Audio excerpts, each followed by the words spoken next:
Assalamualaikum warahmatullahi wabarakatuh. Hai semuanya, saya Erna Herliana dari Program Studi Pendidikan Biologi Universitas Muhammadiyah Profesor Dr. Hamka. Di video kali ini, saya akan melakukan praktikum termokimia sederhana, yaitu reaksi eksoterm dan reaksi endoterm.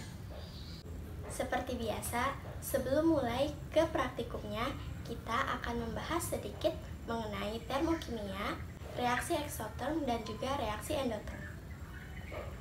Termokimia merupakan ilmu yang mempelajari tentang perubahan panas suatu zat yang melibatkan proses kimia dan fisika.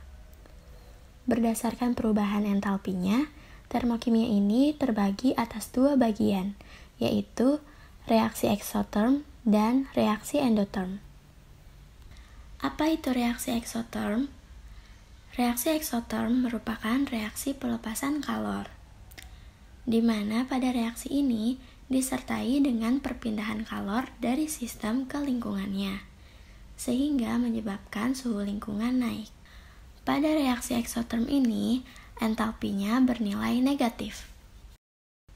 Lalu, apa itu reaksi endoterm?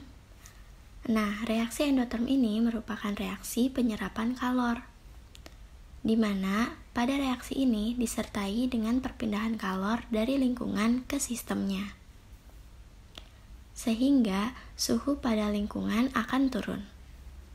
Pada reaksi endoterm ini, nilai entalpinya bernilai positif. Nah, sekarang teman-teman udah paham kan apa itu reaksi eksoterm dan reaksi endoterm. Sekarang kita akan langsung ke praktikumnya. Yang pertama, kita akan mencampurkan deterjen ke dalam air bersuhu ruangan.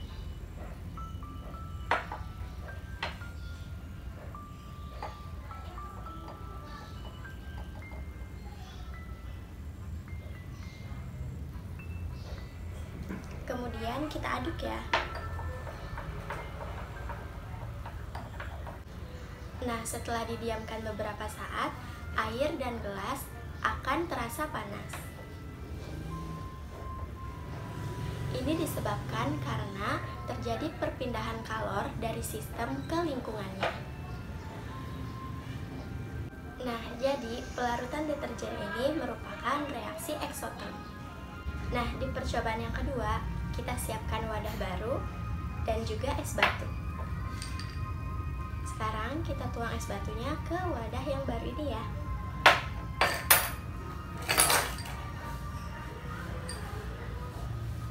Sekarang kita akan tunggu selama beberapa menit.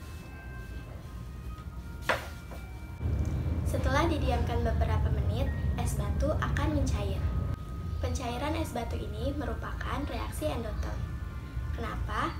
Karena terjadi perpindahan kalor dari lingkungan ke sistemnya yang menyebabkan es batu tersebut mencair. Nah, pada reaksi endoterm ini terjadi penurunan suhu pada lingkungannya. Penurunan suhu ini menyebabkan gelas kaca akan dingin ketika kita sentuh. Nah, dari praktikum tadi, kita dapat mengetahui bahwa pelarutan deterjen merupakan reaksi eksoterm. Nah, contoh dari reaksi eksoterm lainnya ada lilin yang menyala, air garam, letusan kembang api, serta kayu api unggun yang dibakar. Nah, sedangkan pelelehan es batu termasuk ke dalam reaksi endoterm. Contoh dari reaksi endoterm lainnya seperti penguapan air, fotosintesis pada tumbuhan, dan memanggang roti. Kesimpulan yang dapat kita ambil pada praktikum kali ini adalah air yang dicampurkan dengan deterjen merupakan reaksi eksoterm karena telah terjadi perpindahan kalor dari sistem ke lingkungannya yang menyebabkan adanya kenaikan suhu pada lingkungan. Sehingga gelas kaca pada campuran deterjen ini akan terasa hangat ketika kita sentuh.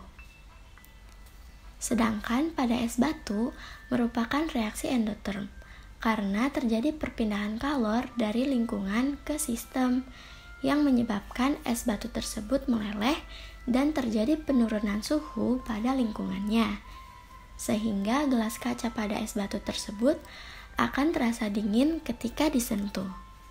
Sekian praktikum termokimia sederhana dari saya. Kurang lebihnya mohon maaf. Wassalamualaikum warahmatullahi wabarakatuh.